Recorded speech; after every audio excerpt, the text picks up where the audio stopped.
She claimed her HOA master key gave her access to my house, but when it didn't work, she called 911. What she didn't know? The dispatcher she was speaking to was my son. In many HOA-governed neighborhoods, disputes between residents and the Homeowners Association, HOA, are not uncommon. However, there's a growing concern around HOA board members or self-proclaimed enforcers misusing their perceived authority. One of the most alarming trends involves individuals, often referred to as HOA Karens, believing they have unlimited access to properties within the community. In this case, a woman who identified herself as an HOA board member attempted to enter a private residence using what she claimed was a master key. This behavior raises significant questions about privacy, legal boundaries, and homeowner rights. The concept of a master key being held by an HOA representative is, in most communities, completely false or severely limited. HOAs are established to maintain shared spaces,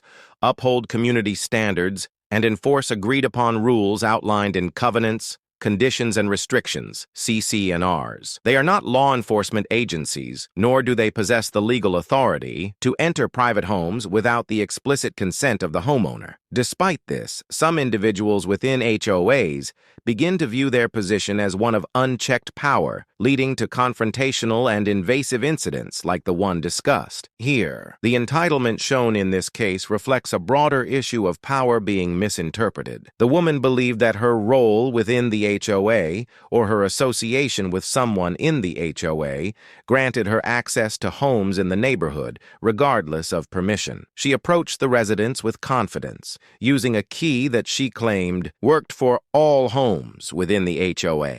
When the key failed to unlock the door, she grew visibly frustrated, treating the malfunction as a technical error rather than recognizing that she had no legal or moral right to access the property in the first place. Situations like these highlight the importance of understanding the legal limitations of HOA boards and their members. According to most state laws and HOA bylaws, representatives cannot enter a homeowner's property without consent unless it's an emergency situation, such as a gas leak or fire that requires immediate action.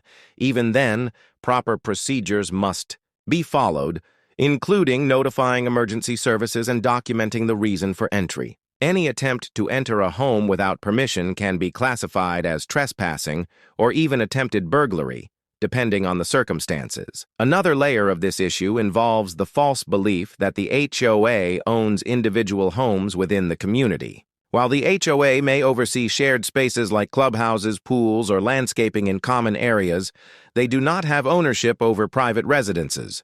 Homeowners retain full legal ownership and control over their individual properties, and any action by an HOA that contradicts that ownership is a breach of rights. The misuse of a so-called master key directly challenges those rights and reflects an authoritarian mindset that has no place in community governance. Additionally, there's the matter of how some individuals weaponize HOA affiliation as a tool of intimidation. The woman in this case felt empowered enough to try unlocking someone else's door simply because she assumed her position gave her that privilege. This level of entitlement often stems from a lack of education about HOA boundaries and a belief that enforcement power equals ownership or authority. In reality, HOA positions are not law enforcement roles, and members should operate under strict ethical and legal guidelines. Attempting to use a master key is not just improper, it's illegal. From a homeowner's perspective, this type of incident is both unsettling and invasive. Discovering that someone attempted to enter your home without permission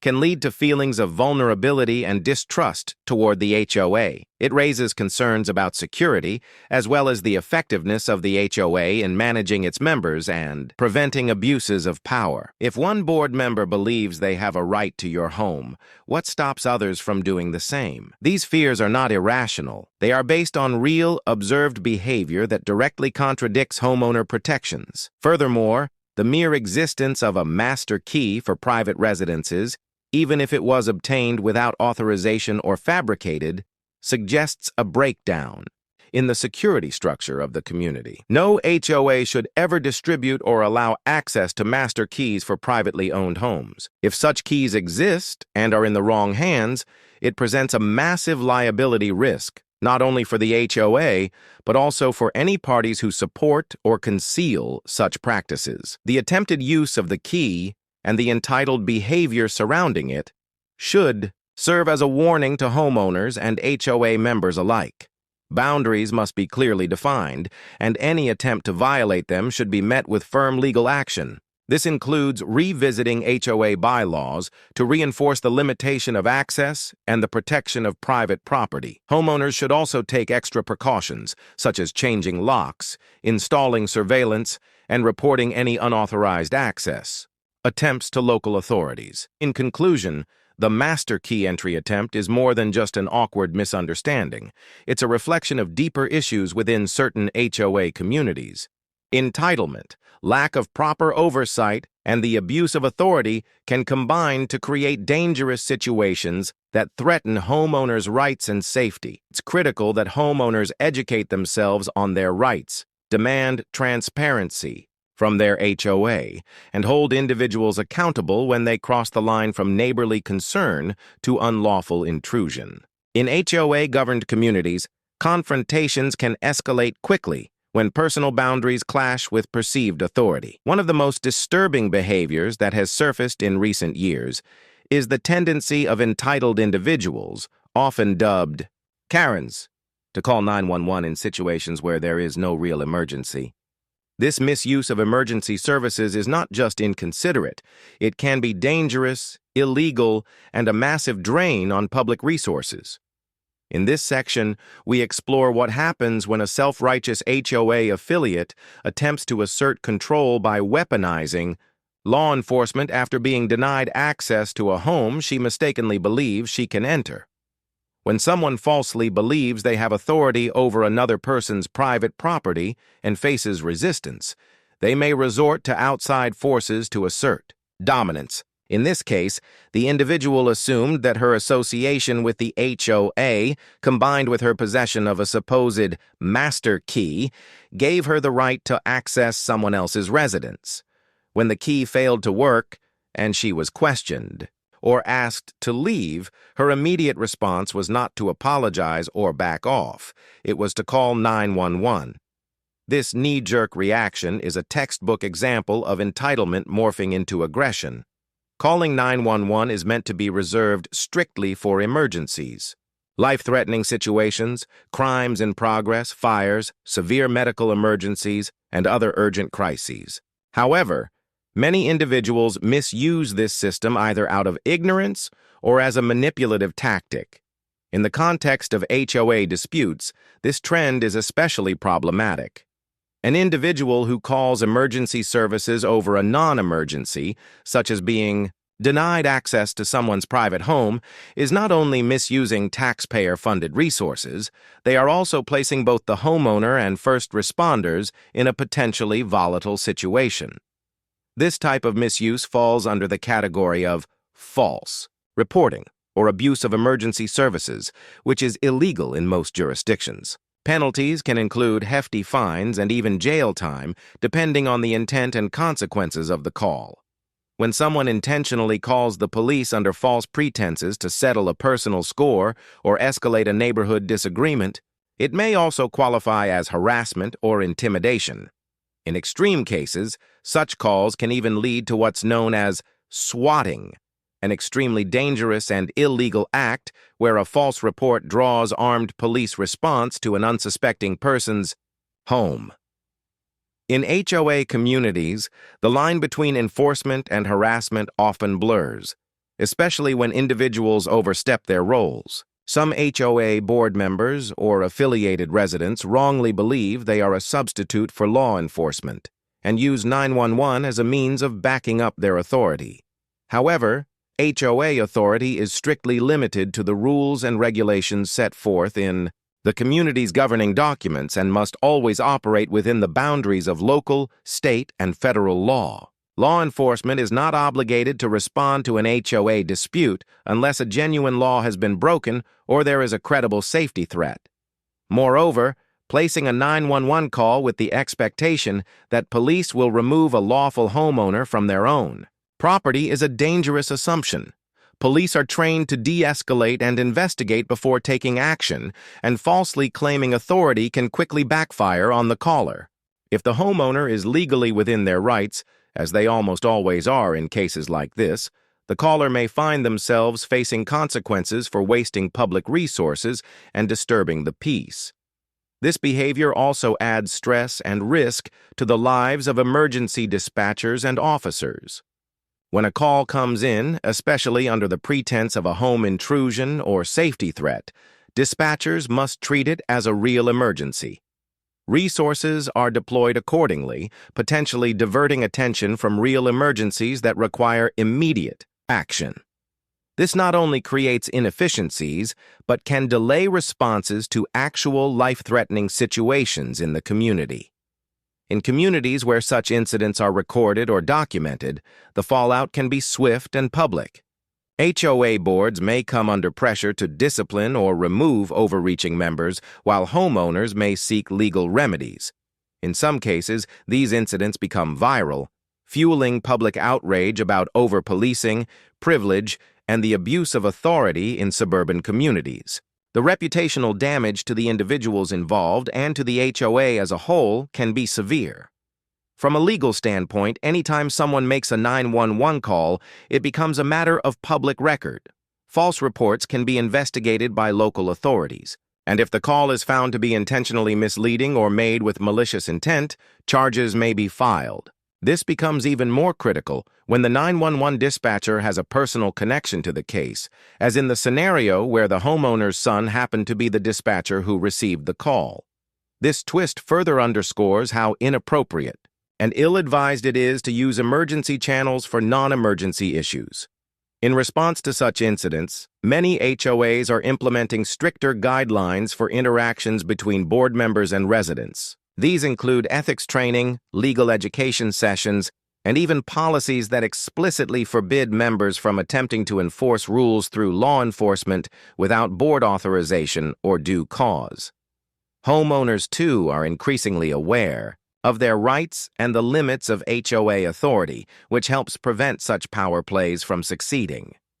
In conclusion, calling 911 because a master key doesn't work is not only irrational, it is a gross misuse of emergency services and an abuse of power. It reflects a broader pattern of entitlement among certain HOA members who fail to understand the limits of their role. These actions can lead to legal consequences, damage to community trust, and public backlash. Educating both homeowners and HOA affiliates about their respective rights and responsibilities is essential to preventing such conflicts and maintaining peace in shared living communities. In disputes involving HOA representatives and private homeowners, a common assumption made by the aggressor is that authority or intimidation will work in their favor. This belief often fuels actions that cross legal boundaries, such as unauthorized entry attempts or misuse of emergency services. However, what these individuals fail to consider is that the systems they try to manipulate, such as law enforcement or 911 dispatch, are designed to operate with impartiality and professional accountability. When the person on the other end of the 911 call happens to have insider knowledge of the situation, such as a personal relationship with the homeowner or direct awareness of the neighborhood dynamics, the narrative takes a dramatic turn. In this specific situation, the woman who identified herself as affiliated with the HOA made a 911 call after her so-called master key failed to unlock a private residence. Her intent was likely to assert dominance, involve law enforcement, and pressure the homeowner into compliance. However, she was unaware that the 911 dispatcher who took her call was the homeowner's son. This twist fundamentally changes the dynamics of the situation, exposing the flaws in her assumptions and the misuse of emergency channels. From a legal and operational standpoint, 911 dispatchers are trained to handle calls without bias. Regardless of their personal feelings or relationships, dispatchers follow strict protocols to evaluate the validity of the emergency, prioritize based on severity, and allocate resources efficiently. In cases involving property disputes or potential trespassing, dispatchers assess whether the situation warrants a law enforcement response or if it should be redirected to civil channels. When the dispatcher has first-hand knowledge of the property in question and the homeowner's legal rights, it significantly improves the accuracy and speed of decision-making. The involvement of a dispatcher with personal insight into the situation helps prevent unnecessary escalation. Instead of reacting solely based on the caller's account, which may be exaggerated or entirely false, the dispatcher can evaluate the credibility of the claim in real time. In this case, knowing the property, the homeowner, and potentially the history of conflicts within the HOA provides a valuable context that an average dispatcher might not have. This insight prevents the abuse of emergency services and ensures law enforcement resources are not misallocated. Additionally, the twist highlights the arrogance and overconfidence often displayed by individuals who misuse their HOA positions. The woman likely assumed that calling the police would automatically put the homeowner at a disadvantage. This assumption stems from the belief that law enforcement always sides with individuals who claim authority or present themselves as officials. However, when the dispatcher not only sees through the charade, but also understands the legality of the homeowner's position, it strips away the perceived power advantage the caller thought she had. This situation also underscores the broader issue of using 911 as a weapon. People who call emergency services in non-emergency situations, especially to falsely report criminal activity, often expect the response to be immediate and unquestioned. They rely on urgency, ambiguity, and fear to pressure others. But when the call is evaluated by someone who cannot be misled by such tactics, it reveals the hollowness of their claims and the manipulative intent behind their actions. Another key takeaway from this twist is the empowerment it gives to the homeowner. Knowing that someone on the inside, a family member in this case, is involved in handling the situation instills confidence and provides a sense of protection. While dispatchers always aim to be fair and professional, there's a psychological advantage for the homeowner when the attempt to intimidate is neutralized from the start. It also publicly demonstrates that not everyone can be bullied into compliance, especially when systems of accountability are functioning correctly. For the broader audience, this story delivers an important message about the limits of manipulation and entitlement. It reinforces that positions of power, whether in an HOA, workplace, or community group, do not grant individuals the right to bypass laws or trample on the rights of others. When those who seek to misuse their status are met with resistance from informed, empowered individuals, they are often unprepared for the consequences. In this case, the consequence was immediate and humbling. The person she was trying to report was legally in the right, and the person handling her complaint knew it firsthand. This twist also acts as a powerful deterrent for others who might consider similar actions. Knowing that calls are vetted, that false reports can backfire, and that dispatchers may be more informed than they appear, discourages frivolous or malicious use of emergency services. It encourages people to resolve disputes through proper civil or legal channels rather than attempting to weaponize law enforcement for personal gain. Furthermore, the story adds a valuable example to discussions about dispatcher training and community relations. It illustrates how local knowledge, professionalism, and adherence to protocol can de-escalate potentially volatile situations. It also supports the argument for dispatch centers to invest in better contextual databases that help identify repeat incidents, known addresses, or ongoing civil disputes. When emergency response systems are equipped with accurate information, they can serve justice more effectively and fairly. In conclusion, the unexpected twist of the homeowner's son being the dispatcher dismantles the false narrative constructed by the entitled caller. It showcases the value of truth, legal awareness, and professional conduct in the face of manipulation. More importantly, it reaffirms the importance of knowing your rights and having systems in place that protect those rights, even from those who claim to have power. This story, while unique, is symbolic of a larger shift toward holding people accountable for abusing authority and misusing emergency systems. When an HOA dispute escalates into a public confrontation, especially one involving misuse of authority and emergency services, the aftermath often extends far beyond the immediate incident. The consequences can be legal, social, and reputational, affecting not just the individuals involved, but the HOA organization as a whole. In this particular case, the woman's attempt to use a so-called master key to access a private residence and her decision to involve 911 under false pretenses created a ripple effect of accountability and public scrutiny. The twist that the 911 dispatcher was the homeowner's son only amplified the public response and made the fallout even more impactful. The immediate consequence of the incident centers around the misuse of emergency services. Placing a 911 call for non-emergency reasons, particularly to report a false claim, is typically classified as misuse of public resources. In many jurisdictions,